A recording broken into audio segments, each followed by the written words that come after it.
Hello, and welcome to episode 2 of the Magnetic Moment, which is our talk series on the work we're doing here on brain-computer interfaces and who we are, and probably some other things.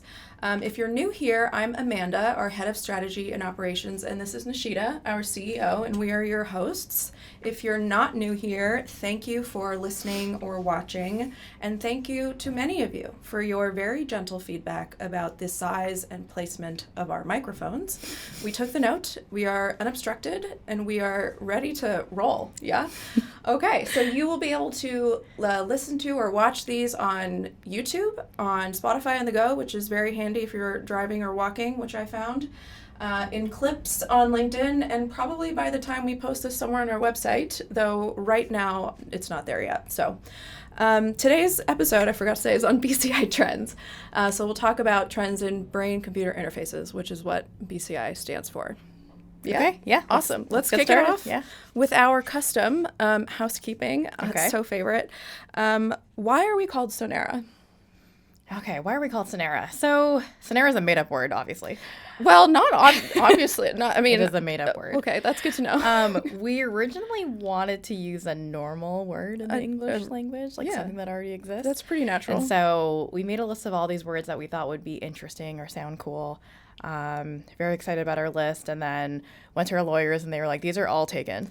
Lawyers And then we can do that. quickly discovered that most words that sound cool and are normal are generally taken or trademarked. Yeah, it's 2025. Yeah, exactly. So we kind of went back to the drawing board, and then we thought about, okay, what's like some kind of word we can make up that is like a nod to our technology and a nod to our vision. So we started looking up like suffixes and prefixes for words in like Latin and Spanish that refer to like sound and dreaming and thinking, and eventually came up with the combination Sonera. Sonera, it's great. I really like it. Yeah. And like the sound, a nod to our tech, and it's very poetic and very nice. Yep, and our lawyers okayed it.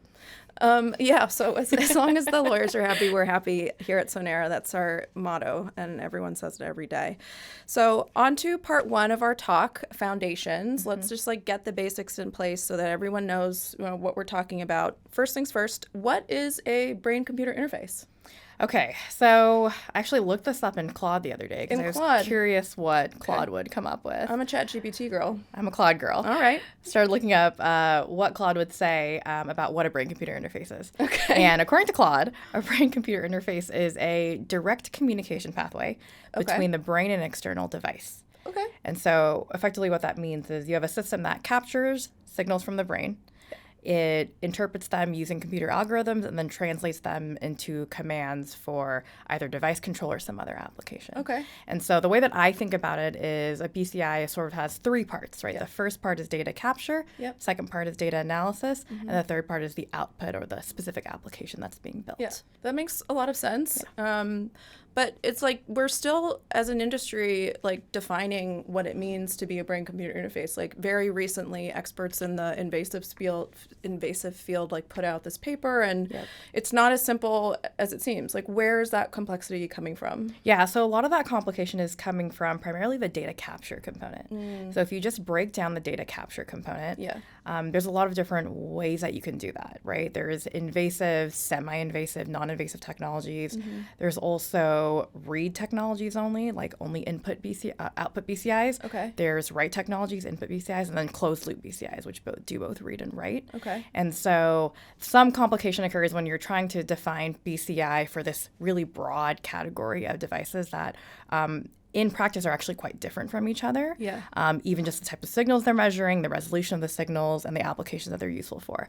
And defining this clearly becomes really important in the clinical space, obviously because of FDA regulation and things like that. Luckily for the purposes of what we're doing at Sonera, initially we're focusing primarily on consumer applications. And so at least like for our category of applications we're looking at right now, it's not something that I worry about too much. But that's where the complication comes from. How is it actually being done? For the listener, like read means like, getting signals out, and then write is getting signals back in, like stimulating, for example. I have my own definition of BCI. It's inside, outside, together. Thank you. Okay. So we'll use Very simple. I like to keep things as low word as possible. We'll use your framework for the rest of this talk. So data capture, data analysis, and then the end application. So to us, like BCI is those three pieces. Yep. Awesome. Yep. So this episode on BCI trends was like after Sonera 101 was like the first episode we wanted to do. Why were we so interested in talking about BCI trends? Yeah, so the reason that we wanted to talk about this episode is mainly to educate everyone about what is happening in the world of BCI, why we're doing the work that we're doing, what we're building. There's a lot of investment in R&D work going into developing BCIs right now, but most of it is kind of under the radar. It's not really obvious to the public, and there's not a lot of kind of mainstream media coverage about what BCIs are. There's not a lot of education around it, and the reality is a lot of tech ends up developing very quickly internally, and then all of a sudden it's out in the world, right? We've seen this with AI, for example, right? A lot of people were experiencing it all of a sudden for the first time when ChatGPT came out and released their first product. And so I think a similar thing could very well happen with BCI, right? All of a sudden it's there and no one really knows what it is or how to understand it or how to use it. And so the purpose of this talk series in general is to, and especially this episode, is to kind of educate everyone on what this is and what we're building and why we're building it. Yeah. I noticed you said ChatGPT instead of Claude. Yeah. Okay. That's for you. Thank you. I appreciate that. I think like technology advances both so slowly and so fast, and it can like kind of like hit you out of nowhere. Like texting, for example, has been around for a few decades and was like originally like network operating service something or other, and like now if somebody tries to call me instead of text me, like I get a little bit offended, and it's like no way they knew where that was going when they made it. And like same with BCIs is like we don't know where it's going to end up exactly, we just know that it's going to transform.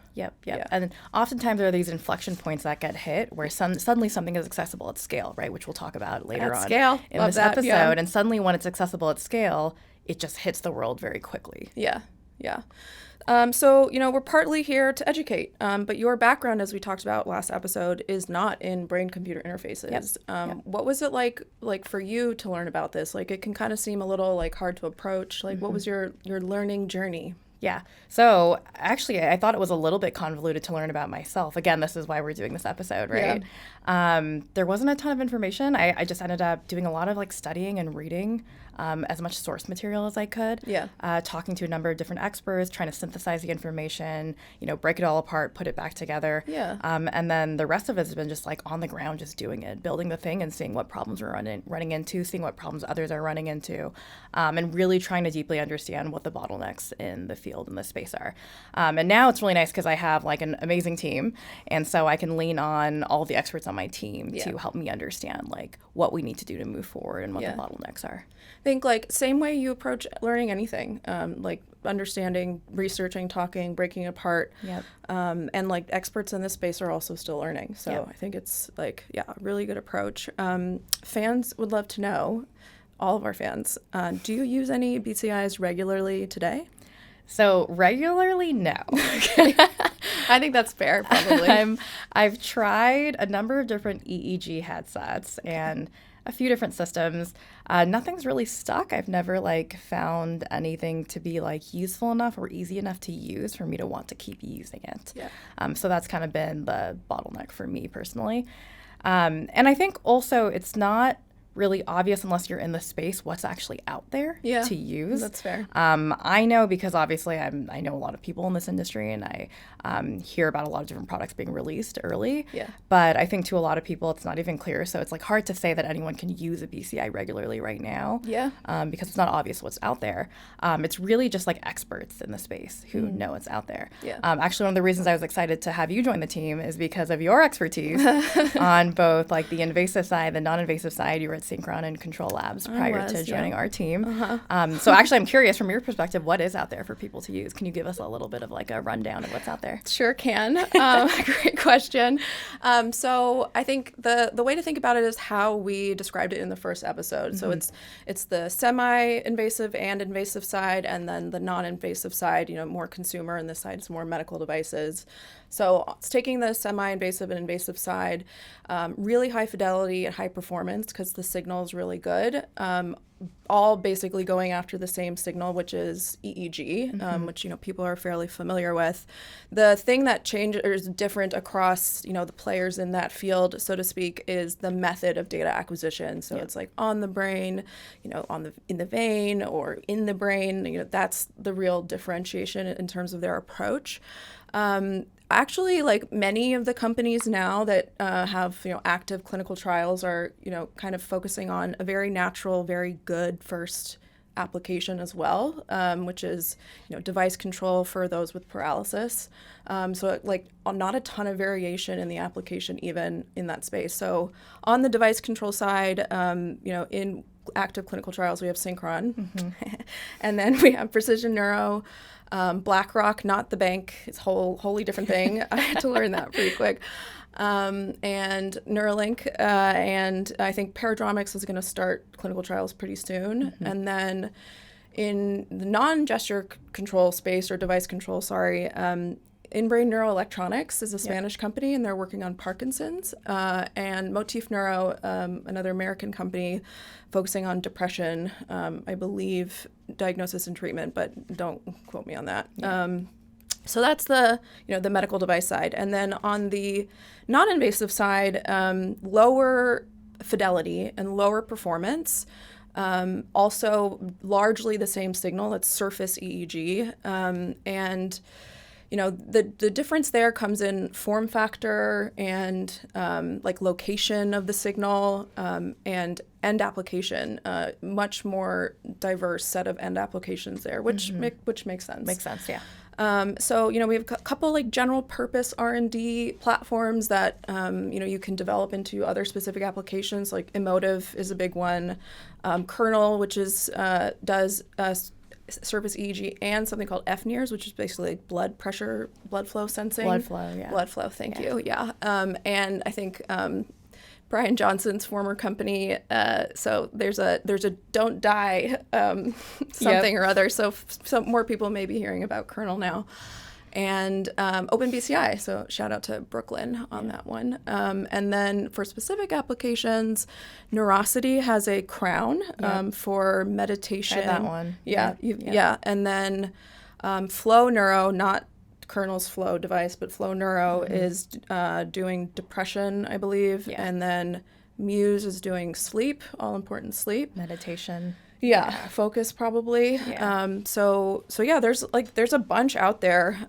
But in your framework, bit of a hodgepodge, but in general. Have you used any of those regularly? Like, what have you used the most? Oh, actually, great question. Yeah. There's another category in that application specific for device control, NextMind, which I have used. Yeah. It uses something called SSVEP, which is steady state visually evoked potentials. Basically like something like staticky, crinkly that you look at on a screen to select something. And then Meta's most recent Connect showcased a wristband that measures EMG, which is the electrical signals your muscles generate. So I've tried that one too. And I've tried the Emotive one, but it's like wet electrodes. Like, oh, is it? Yeah, so it maybe freaks me out a little bit. Now, maybe. But yeah, so you tried quite a few, right? But also not used any regularly. No, definitely not. Yeah. So I think in your framework, like they all fit in somewhere in there, and we're measuring the magnetic counterparts of those electrical signals. Yep. No BCIs regularly for either of us. Yep. So wrapping this up, any wearables regularly for you? That's a great question. I don't use any regularly right now. I have We're tried. a wearables company. Don't you love that? Yeah. I have also tried quite a few different wearables. Even going back as far back as like the Jawbone days. I remember using Jawbone. I don't even know what that is. Isn't that a speaker? No. What is Jawbone? Jawbone is like one of those like early fitness tracker devices. Oh. It was just like a really thin like wrist wearable device. Okay. And it just tracked like really basic metrics, but it was like small, thin, cute, right? Oh, that's perfect. So I wore that for a little bit. Yeah, I've tried a whole bunch of stuff, but again, I've never really stuck to anything regularly. Like maybe at most like 3 to 6 months is the longest I've gone using most of these. It's kind of a long time. It's kind of a long time, but yeah. definitely not. But not like really long term, right? Yeah. And again, I think it goes back to the question of like, was it really useful for me? Did I derive enough value from it? Yeah. And that piece for me has never really been answered clearly. Yeah. And so really my personal computing setup is so basic. Yeah. We'll talk about this a little bit later, but it's just like multiple laptops, an iPad. Yeah. I like the bat at my phone. Multiple laptops. Multiple laptops are essential. It's essential. Yeah, I noticed Very you're important. also wearing an analog watch. I'm also wearing not even a digital one. Yeah. So that's great. I Yeah. think a really good goal for us here at Sonera, aside from, happy lawyers, is like, let's build something that we would use. yes, that's useful enough to use. Yeah. I think that's a good That's one. not so niche. Yeah. Hey, Yeah. nice. Moving on to part 2 of our talk today, let's actually talk about those trends. And we say trends, but we kind of literally just contradicted ourselves. We said it's coming, people should know about it, there's investment in it, but you and I don't use them, and we're two of the people who would be maybe more likely to use them. We at least know. Yes, about it. Yeah. We all know all those companies I rattled off, and yet here we are without them. So let's break down this mess a little bit that we made. What is going on here? Yeah. So the reason why we're talking about this and why we say it's a trend now and it's more relevant now is because there's sort of other trends happening in technology that are making this much more viable today and much more imminent. Okay. And so kind of the first key driving trend is in human-computer interaction. Mm-hmm. There's this push towards building more immersive experiences. There's increasing intimacy between humans and computers. Okay. I love it when I say that word. I think it's so great. Between humans and computers. Devices are getting smaller, closer to our bodies. But there's a really big problem around input, right? And BCIs are kind of seen as a potential solution towards that input problem. Okay. The second big trend that's happening that's impossible to ignore is in artificial intelligence, right? So just to sum that up, we can do so much more today with artificial intelligence than we could even 5 years ago, and especially 10 years ago. Yeah. And so, any BCI companies that existed 10 years ago weren't able to benefit from the same modeling capabilities that we can benefit from today. So that's the second trend. Mm-hmm. The third one is just continued advancements in sensor technologies and materials innovation. Nice. That's kind of goes back to the first part of the framework, right? Data capture. Yeah. And so when you put all three of these trends together, we're kind of now in a place where achieving a large-scale, useful BCI application feels a lot more tractable today than it did a few years ago. Yeah. So let's put the materials and the sensor trend aside as a bit of a foreshadowing, and then very clearly, the HCI trend maps towards the end applications of your 3-part framework, and the AI is for the data processing. Mm-hmm. So we'll talk about, those two going forward, but let's flip it. Let's start with the HCI and how end applications are being impacted by this increasing intimacy, as you put it. HCI as a field long predates AI and BCIs, and so I think it's a really good place to start. But before we start, please define what you mean by intimacy here. So when I say increasing intimacy, you really, latched onto that one. It's very grabby.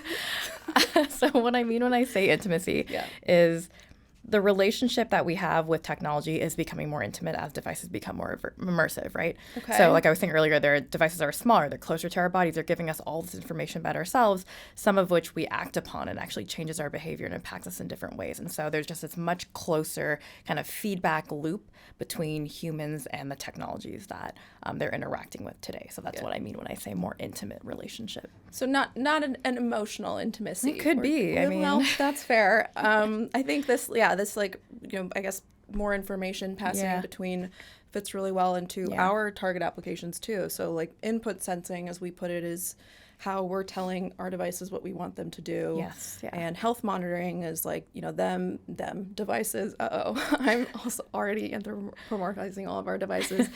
Devices giving us information out that's not just what we're used to, user feedback from something that I did. So new information, metrics and actionable information, changes our behavior. Yeah, the chatbots, as we've discussed. I got step counts, and I kind of live my life by those step counts, and that's a pretty meaningful change. So Yeah, so intimacy, information passing back and forth, how and what, I guess. Yeah. Good summary. Yep. Thank you.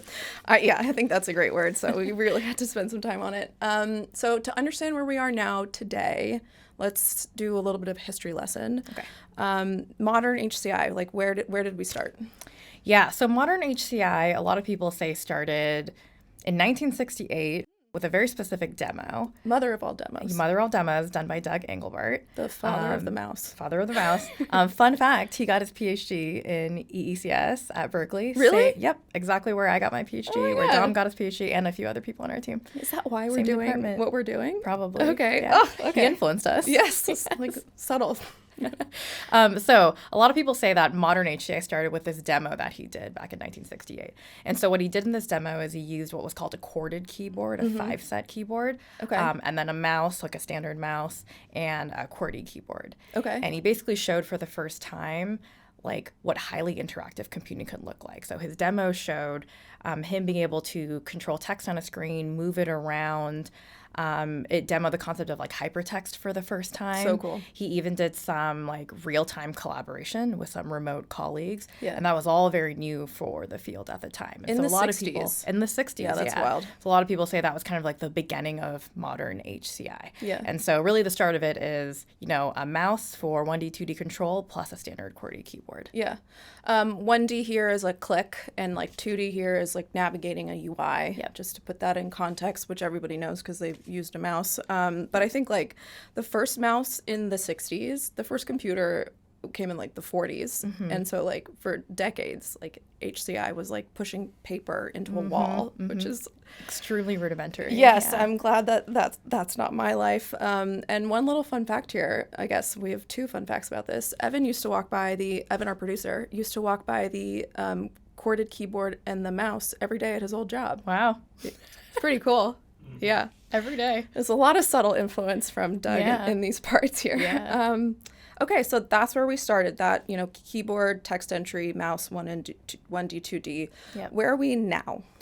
So it hasn't actually changed all that much. I know, isn't that wild? Yeah, which is, again, like why people are pushing so hard to figure out what that next new HCI paradigm is going to look like.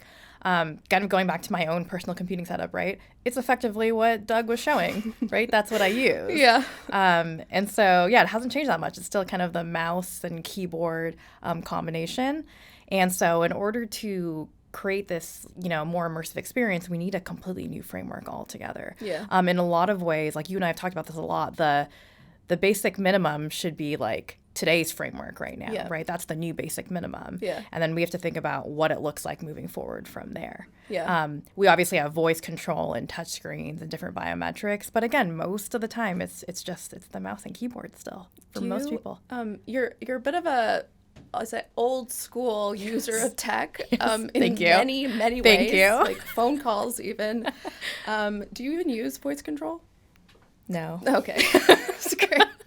Calling me out. I do. I think it's great. I think a lot of people do. You did that survey, right? You with know the what? team. I was expecting What were like the results of the overwhelmingly people to use voice control because it's so useful in so many contexts, but apparently it's not as widespread as I thought. Yeah. So what was it? It was like maybe half.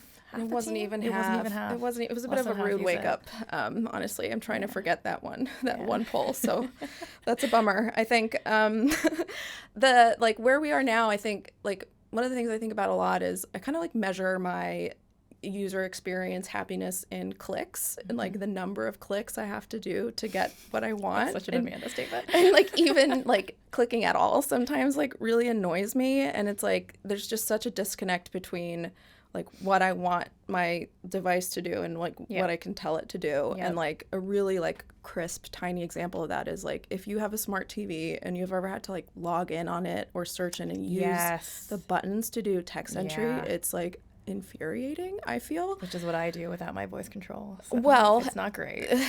crazy to me. But they also like companies are designing around that. They'll send you back absolutely. to a keyboard. Like That is the UI that you're given. Yeah. So like, I can go back and finally like log in on my phone. So like, that's a solved problem. But this like, kind of like merging of we need to talk the same language and like, I think what's great is like when you look at where we started, Ada Lovelace wrote the first program in the 1800s. Yep. On a piece of paper. Yep. And then, Fortran came along with the punch cards, and then, we got C and Java, and now we're at like no code programming, which is the language that we use. Yep. So like a lot of advancements, but still like so many little things that are so many clicks, and we can do better. That was the model, right? Yeah. And we've stuck with that model now. Yeah. So new model for us. Yeah, new model. Yeah. Moving forward. Okay, Yep. awesome. So let's pause here and talk a little bit about, there's a line between intimacy and infringement. Talk to me a little bit about that, where that line is, like from an ethics perspective. Yeah, so the ethics topic is obviously very complicated, right, for any technology, but especially for neurotech. Yeah. Right now, we're still in kind of the early stages of technology development, and so a lot of our work is like highly specialized and highly engaged with small set of customers. And so it's not something that we're like heavily focused on today. Yeah. As we, look towards scaling our technology and, mass producing it, which is ultimately the goal, we'll certainly build a more comprehensive framework for how to address the sort of like data storage aspect of what we're doing. Yeah. And I think a lot of what, I plan to do in the future is, again, like I was saying, lean on experts in this space who have familiarity with how to handle this type of data and infrastructure in an appropriate way. Yeah. Since it's, certainly as part of the group of people designing the tech, right, it's also our responsibility to make sure that it's used appropriately. And so that's kind of something that I've been thinking about a lot moving forward. And again, actually passing it back to you, I know you sit on the the board of the Institute of Neuroethics. I sure do. And so, like, I guess in your mind, what are the key considerations for any BCI company in this space? I think, like, you named the big one. Yeah. So I originally got interested in tech ethics, like, in grad school because of a Radiolab episode of all things, talking about ethics, and some of like basically summarizing one of the sides of this quote unquote debate was like, someone's going to build it. It may as well be me. And then like kind of pairing that with like, I'm just building it. It's up to you to use it correctly. And I just think that's irresponsible. And I kind of heard that same sentiment echoed from like leaders live and in recorded talks, like over the course of the next few years. And I think, the biggest consideration is like, it is your responsibility if you are designing and building something to think about the bad actors or, the things that the users don't even know about that could be harmful. So that's the big thing. But like more practically, it's like, things like that kind of warrant discussion are data, like who owns and where lives the data, like privacy, modeling, diversity in, data sets and in user testing, accessibility. There's lots of different areas depending on your technology, but, thoughtful discussion and figuring out where, your lines are as a company is a really good start. I think totally understand like you making money, but if you start at a place where you're putting the end user first always, then you'll end in a good place, I think.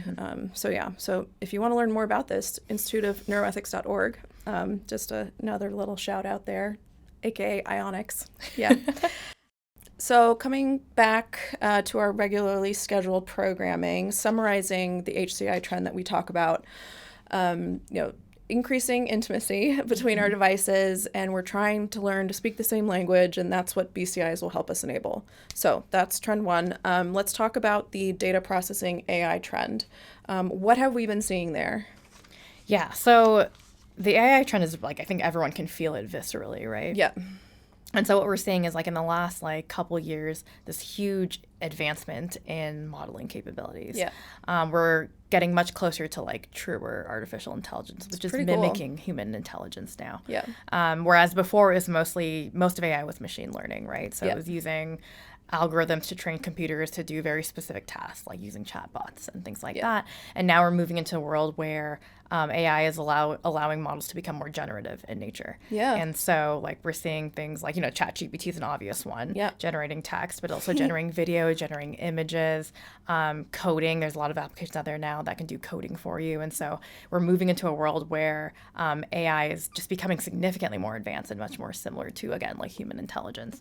And so where that becomes really exciting for us in BCI is we can take the same data sets and apply this more advanced modeling. And that, again, could lead to a much more useful BCI application. In our case, we'll talk about this later on. At Sonera, we're building more advanced sensors as well, right? So you combine everything together and all of a sudden, like, you may hit this sort of inflection point at scale, just like we have with artificial intelligence and these other technologies we've been talking about. Yeah, I think like everyone is kind of experiencing the impact of AI-based technology now, and that technology, like, it's often as good as the data that you get. And so, these really useful tools are trained on, large, like labeled data sets or, tons and tons of like language, text and whatever.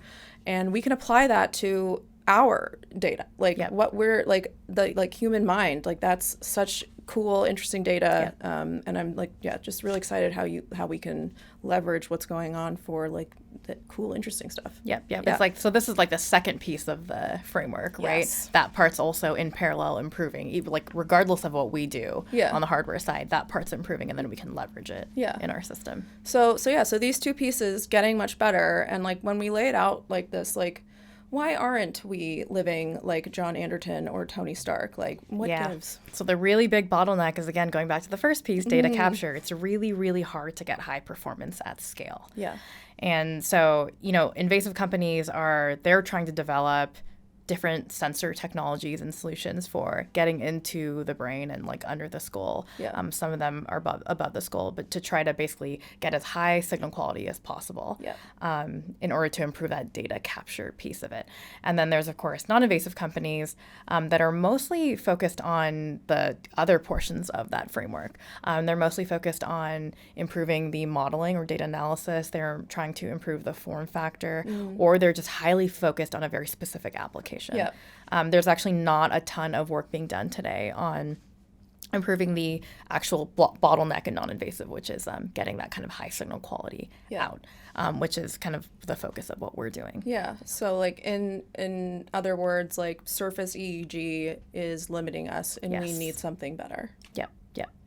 Let's skip the part where we pretend we don't see exactly where this is going and move right on to part 3, which is our BCI and how it fits into this space.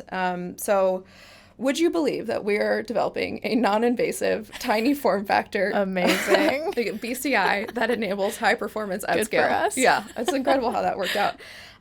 First things first, my favorite thing to do that I really can't stop doing, define what you mean by high performance at scale. Okay, so I'll break those two down, right? Okay. So high performance and scale separately. So when I say high performance, I'm referring to factors like signal quality, bandwidth, resolution, among others. And all of these parameters change depending on the type of signal you're measuring, where you're measuring it, how you're measuring it. But that's what I mean by high performance, kind of looking at just overall signal quality. And then when I say scale, I'm talking about the factors that impact its ability to be adopted by the general population, so billions of users, and also produced at scale, so like billions of units of this particular technology. And so that's when factors like unit economics, manufacturability, ease of use, ease of access, all of that stuff starts to come into play. The feature set, things like that. Translating high performance at scale into products that we use. It's like it has to work out of the box every time for every person as expected. And like there are trade-offs in like all of those things, but BCIs are not going to be everywhere until it's held to the same standards as any other consumer product. Exactly. And performance is really nuanced, right? Performance for an application that's like consumer facing may be wildly different than the performance required for a specific medical application, right? Sure. So performance can mean a lot of different things. So really like what we need to hit is a performance level that enables what you just said, right? That works out of the box every single time for everyone for that specific application. So like, yeah, we're focusing on number one in the framework, this, data collection, data acquisition, whatever, Yep. capture, sorry. We talked about this a little bit in the first episode, but talk to me about it again. Electric sensing, or electrical sensing versus magnetic sensing. Yeah. Like what, Yeah. why does that even matter? Yeah. So again, like people oftentimes overlook the fact that there are magnetic fields being generated by our body all the time, Yeah. right? Everything we're doing generates magnetic fields. It's the exact same biophysical phenomenon that generates both electrical and magnetic fields, right? Yep. They're electromagnetic waves. They Yeah. actually exist together. EM. Exactly. Yeah. And so what we're doing is we're measuring a different component of the exact same biophysical phenomenon, same activity. And what's really interesting about magnetic signals that differs from electrical signals is kind of two core things. The first is that electrical signals get heavily distorted by all of the conductive tissue in your body. Conductive tissue. Conductive tissue. It's all conductive, right? Weird. The fluids in your body, your skull, it's all conductive. And so Okay. what happens is when you're reading an electrical signal, by the time it reaches the surface, it passes through all that tissue, it's heavily distorted. Yeah. And so you're reading like a much lower quality signal. That's kind of the root reason why EEGs, for example, still don't provide very high signal quality. From it's the just surface. intrinsically because of that reason. Yeah. And from the surface, exactly. Yeah. That's why people try to go beneath the tissue, right? Yeah. Trying to bypass all of that distortion. And so with magnetic signals, what's really interesting is that your body is effectively invisible to magnetic fields. So crazy which to is me really cool. how it can like be so not transparent Yeah. to the same, like just one The same part type of of it. Like, signal. It's the same. Exactly. It's crazy. Yeah, that's Pretty, how physics, like, that's good how it for us, works, though. right? Yeah. And so when you're reading a magnetic field, after it passes through like the same set of like tissue and skin and whatever it may be, you're reading a much higher quality signal. Now, the nuance with magnetic signals is that amplitude starts to decrease as you're radiating further away from the source signal. It gets weaker. It gets the weaker farther as you you're go out. further away from the source. And Yeah. so you still want to be as close as possible. Sure. But you don't need to be like as focused or worried about like distortion from tissue as you would for electrical signals. Right. The second piece is that for electrical signals, you need direct surface contact with the skin, 2 points on the skin in order to measure, in Okay. order to measure like basically a surface potential. With magnetic fields, like they just radiate in free space. And so, and so you can technically measure like with even one sensor, you can measure a magnetic signal. Okay. And then you also don't have to worry about things like hair on the body. That's a really big problem, right? When it comes to trying to make it usable for all types of people. Yeah.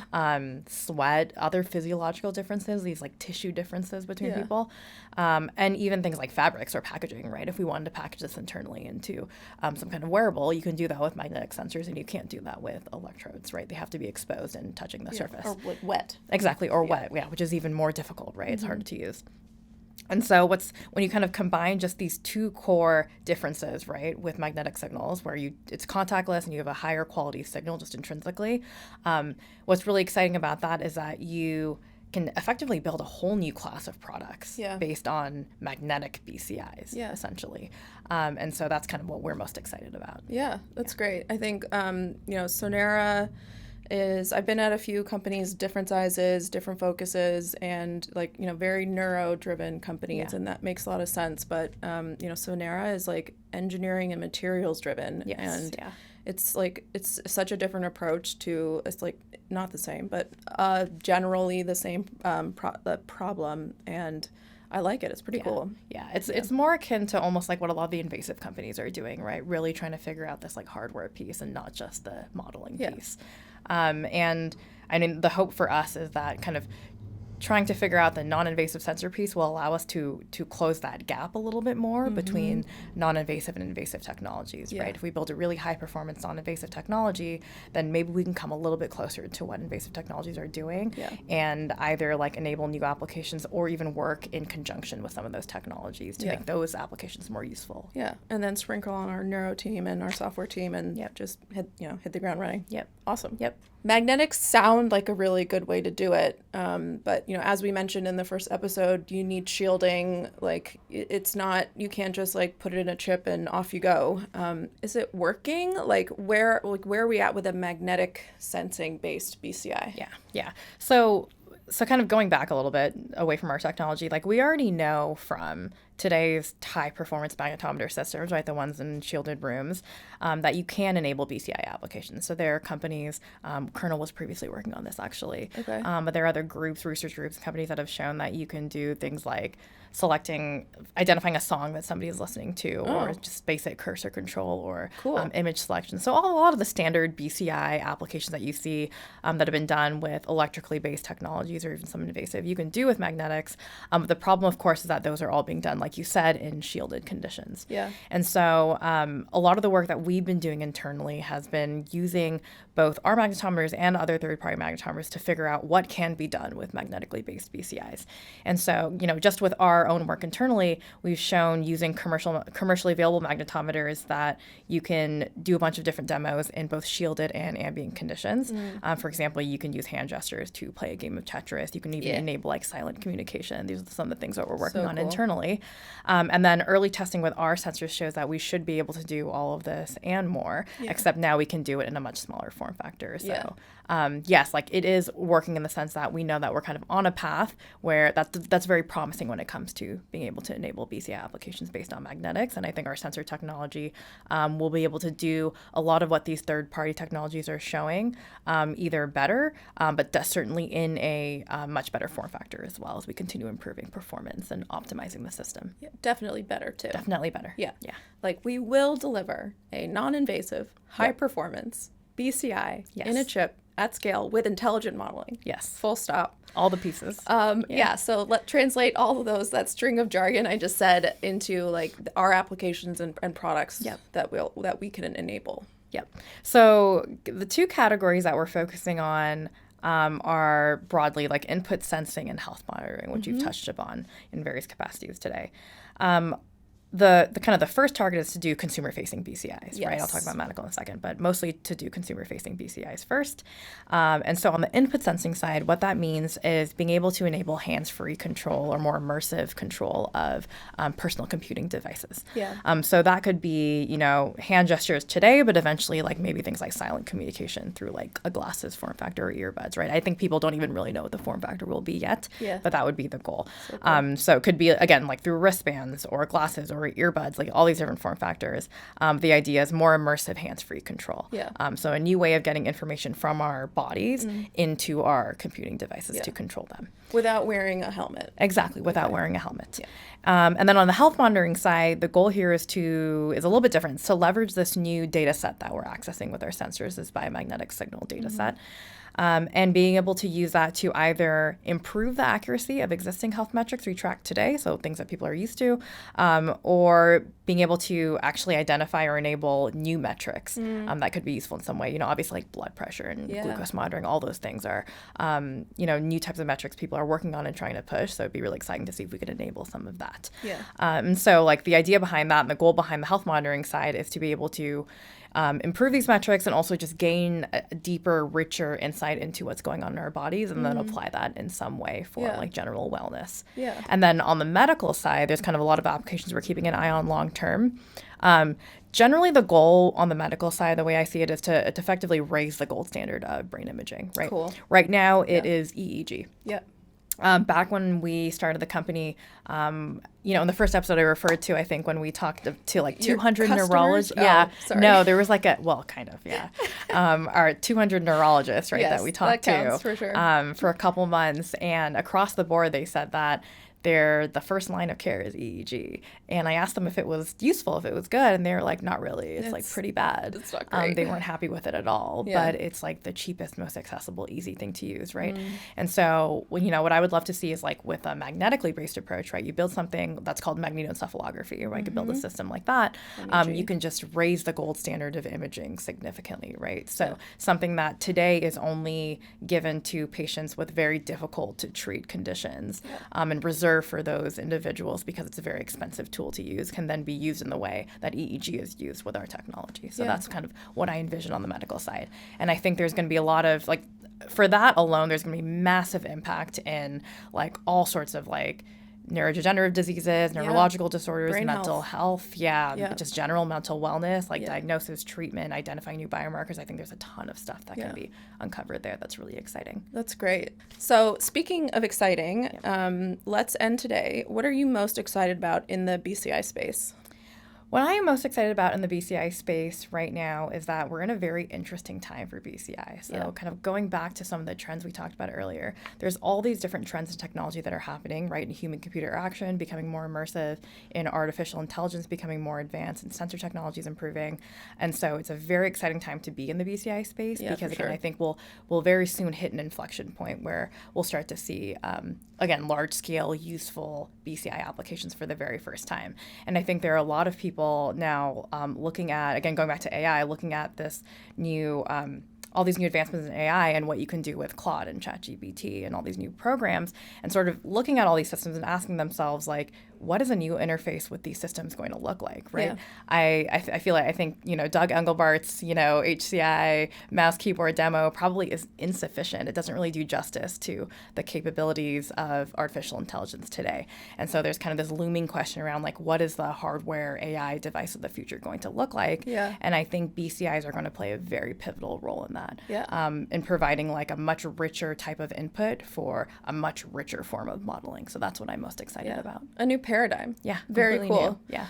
That's great. That's a good thing to be excited about. Awesome. So that is it for our BCI Trends episode.